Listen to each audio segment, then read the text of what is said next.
Ya, selamat siang Bapak Ibu peserta webinar, apa kabar semuanya? Selamat datang kembali atau selamat bergabung kembali dalam webinar yang diadakan oleh Sumarekon Mutiara Makassar pada siang hari ini. Senang sekali saya Dewa bisa menyambut Bapak Ibu semua dan kita akan sama-sama menyaksikan webinar Tren Investasi Properti. Namun sebelum kita memulai acara webinar siang hari ini, saya akan beritahukan dulu peraturan untuk mengikuti webinar. Ya, dan ini dia peraturannya. Jadi talk show ini nanti akan terbagi menjadi 2 sesi. Nah, kemudian dari setiap sesi tersebut akan kami buka sesi Q&A. Untuk Bapak Ibu peserta yang ingin memberikan pertanyaan dalam setiap sesi, kami persilahkan untuk bisa menggunakan fitur Q&A yang ada di dalam webinar dengan format nama Bapak Ibu peserta, kemudian narasumber yang ingin ditanyakan, dan pertanyaan. Dan pertanyaannya tidak boleh mengandung unsur sara, politik, ataupun juga seks, dan yang tidak berkaitan dengan acara. Dan siang hari ini sangat spesial sekali, karena kita banyak sekali memberikan hadiah. Jadi untuk Bapak Ibu semua, kami mohon untuk bisa memberikan pertanyaan terbaik. Akan ada 13 hadiah yang akan kita berikan pada siang hari ini, yaitu ada 3 unit handphone Samsung, kemudian ada 5 buah voucher menginap di Movenpick Resort and Spa Jimbaran, Bali, dan juga ada 5 buah voucher belanja Carrefour senilai Rp1.000.000. Dan penentuan pemenang nanti akan berdasarkan relevansi pertanyaan atas topik yang dibahas.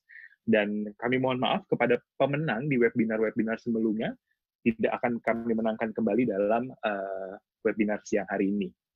Keputusan pemenang dilakukan oleh manajemen Sumarekon Mutiara Makassar, bersifat mutlak dan hasil keputusan tidak boleh diganggu-gugat.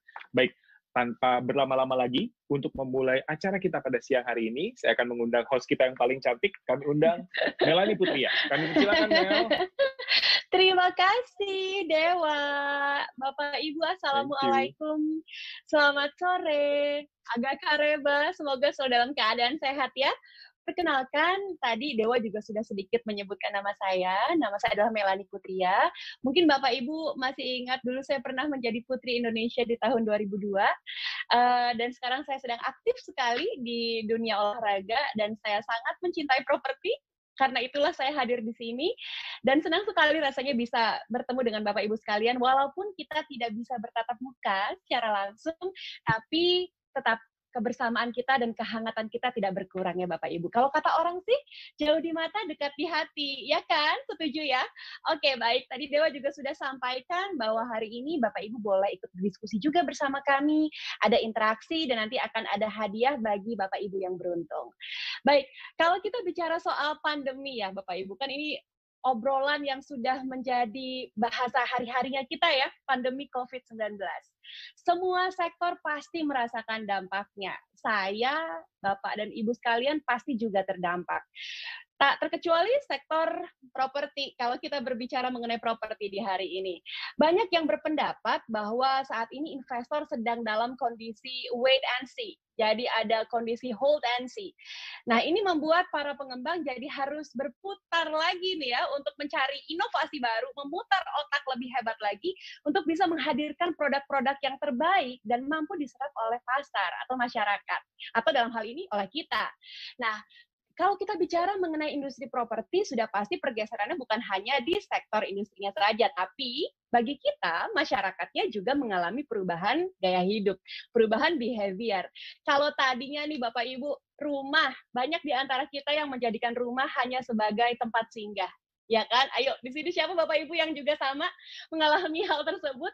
Jadi rumah cuma tempat singgah untuk, oke baik pulang kantor, terus mandi, istirahat lagi ya, tidur, paginya mandi lagi, berangkat kantor lagi, dan begitu seterusnya.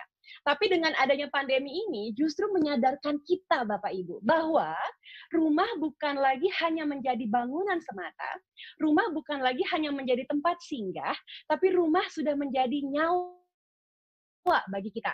Rumah menjadi kebutuhan yang paling utama bagi kita saat ini, apalagi di masa adaptasi kebiasaan baru, menuju new normal katanya. Nah, di rumahlah, rumah yang baik ya tepatnya ya, bukan hanya sekedar rumah yang baik, tempat tinggal yang baik, di sanalah kita bisa menjalankan semua kehidupan kita, berkumpul bersama keluarga, bisa bekerja dengan baik, bisa mendapatkan kesehatan yang baik. Jadi rumahlah yang menjadi esensi dari kehidupan kita. Nah, ini pun yang membuat saya jadi sadar sekarang, oh iya juga ya. Kalau kondisinya seperti ini artinya saya harus punya nih rumah yang bagus. Rumah yang bagus bukan hanya tampilan fisiknya saja yang bagus. Rumah yang bagus adalah rumah yang bisa memenuhi semua kebutuhan kita, sehingga kehidupan kita juga menjadi lebih berkualitas, menjadi lebih baik.